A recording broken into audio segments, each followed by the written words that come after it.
Guys, and welcome back to my channel. So in this video I will tell you that how to unblock people on Snapchat. So before starting this video, make sure to like this video and subscribe to my YouTube channel for more tips and tricks like this one.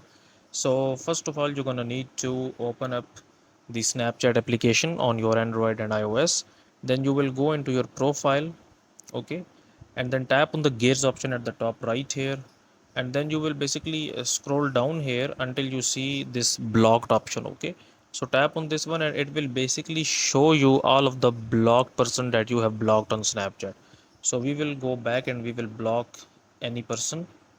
So I will just go here and I will just block this person here. So let me just tap on it and manage friendship and just block.